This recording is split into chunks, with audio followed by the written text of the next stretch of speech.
There's going to be a video, there's going to be like a test video for my new internet I got today. See how good it uploads. But this is going to be showing a couple of my signals plus all my locomotives I own. You've seen the Mackenzie and Holland signal case with the Metropolitan Vickers searchlight insert. The signal I got the other day, I just painted up to make it look nice and get over all the rust. It's a 3-position Westinghouse.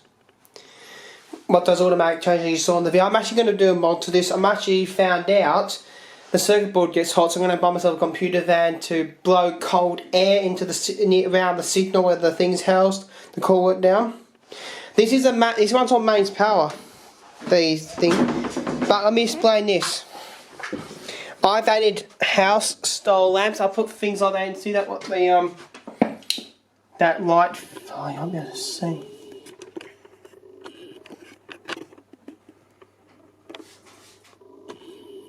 Light thing up there. That type thing. Got 3 of them and put 3 of them inside the light fitting with my traffic light sync module from that traffic light. I'm buying another one by the way to restore that again. And it's got 240-watt mains down there. What I recommend is don't do what I did by mistake, doing it with this a 2-prong plug. I recommend put a 3-prong plug so you have the ground terminal and ground the metal. What I'm going to do in the future. Same with this. There's only one more signal I need to have the full clips of old signals. Oh, actually 3 actually. No. Yeah, 3.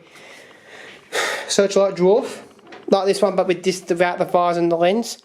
The 2-position signals green and red, and the 2-position yellow and green signal. Plus a distance signal I probably won't be able to get ever. Now I'll show you a bit of my model railway. I'll explain all the logos I have on the logo NR74. Well, somehow it stopped working. I've got to figure out why the motor won't move. I think because it's the setting on the decoder. And you got 44204 with DCC sound. T338 with its indication plate underneath the logo, as I showed in the previous video. A66 cheeseburger. And X31 the V-line, and X31 the Freight Australia next to it. V-line A78, V-line A83 behind it, then 2 Freight Australia A-class ones, A81 there, and A77. Then A66 and A66, one in the Bicentenary, one in Olympic Games, and NR14. The N5 car set in the Mark II livery. N5 nowadays in the PTV livery. It's not made me too happy to see that in that new livery. And A70. That's not part of the model railway yet, but my mum's put it in here. And I didn't tell her to put it in here. I'm still converting that over. Then you have British Rail, yellow and blue, Class 37 012. Behind it is a direct rail service. Class 6666434. Then the steam engine behind it with sound. Then when my mum moved to his local, she's not Gordon over. Got Gordon and the class C-class, the V-line power wagon. Then a DB Rail Class 60. NR84 in the older livery Southern Spirit. That locomotive now is in Pacific National Mark IV. Then you have 4th SCT 002, Class 08 shunter in the BR Freight with sound. Then my Class 08 in the Freightliner, Pacific National 8212, P12, P11, P15 and P13, P20, NR26 IP livery. Y class, NR109, my other classes in diesel, an 08 shunter in Mavis, and 2 trams. What I would wish they did with them when the company made these trams, they put an 8-pin decoder socket inside them, so you could put 8-pin decoders up. What I had to make these trams on my layers, put DCC decoders in, hardwire them in, make them run. They got some old Thomas collection there. My old Thomas things I used to have, and a couple of new ones I actually brought around on the Coles and Cloud in the street where I live. Got the homemade long seed box I made out of cardboard. Before we moved house, we had a bunch of cardboard boxes we had to throw, a lot of cardboard to throw away. So with all the cardboard we thrown, I actually got a couple plus made my own cinder box up. Then you have the Hornby cinder box with lights up. I modified, didn't come with lights, but it's got lights inside, I have to rewire. We got the roundhouse and turntable over there. Platform 1 and platform 2 with the V-set always sits in platform 2. Then my 2-inch locking frames. That one's scaled on South Geelong's lever frame. Now my homemade track diagram, my British rail lamp. Then my entire level crossing, I built out of recycled level crossing parts. The harbor bell came from the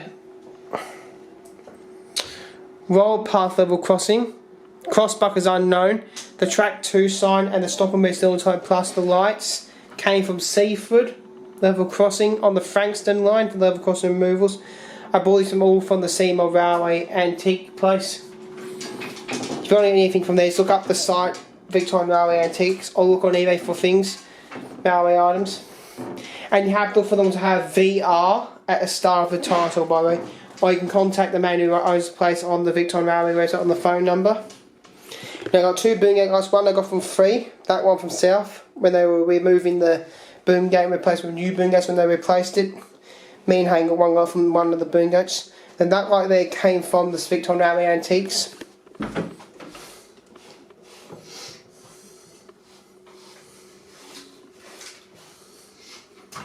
Oops.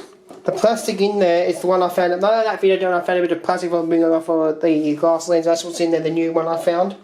The old one's in the cupboard, I couldn't find it. I was going to show you, but I couldn't find it. Now I got some old train tickets, very old train tickets.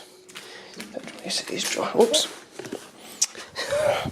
I put them in this plastic because I didn't want to get them ruined. But this one is a real one, real Metropolitan Met ticket. Zone 1, 2, 3. This one's a replica I got. Then this is a Spencer Street day return ticket. And the Showgrounds ticket. Then Geelong ticket. An old Dawn Economy ticket. Now I've got Geelong Economy as well, another one. Then Geelong to Melbourne ticket as well. Then Geelong to Werribee and Werribee to Geelong ticket. And this is another ticket I've got. This is another one. Showgrounds. This one is a British bus ticket type thing. Got from the Victorian Railway Antiques. The man from Costa gave it to me. Now I got 3 MTB tickets. This one. This one. And this one. And that's another train ticket. What's the Showgrounds? Then I got 8 tram tickets. All real. These are all real ones from the old days. The 50 cent, 5 cent, 65 cent, 40 cent, 270 is another 50 cent, and the City Saver with the Met logo on it.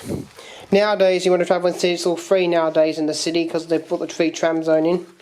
Now I got the book for the Searchlight printed out. When you get these off the internet, I got that off. I could figure out the wiring for this, but it's different for that. But it tells you how you don't adjust the mounting bracket.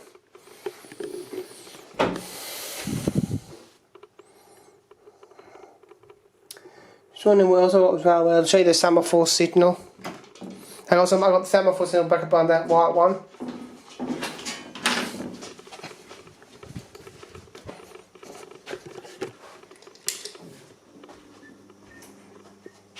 And you got a semaphore signal. This is a blade and the arm and spectacle plate. Then I got a railway signal box bell. That's the bell I've for telephones. I've seen them in a lot of signal boxes. Like one when I'm at the Kingston signal box at the blind, you actually can see that up in the signal box on the level crossing. There's one at South Geelong I've seen, and on the internet I've seen also one at Glidder. I got a switchboard. I believe it's railway related, as I said in the last video. But I'm going to end the video here and test how fast it uploads on my new internet.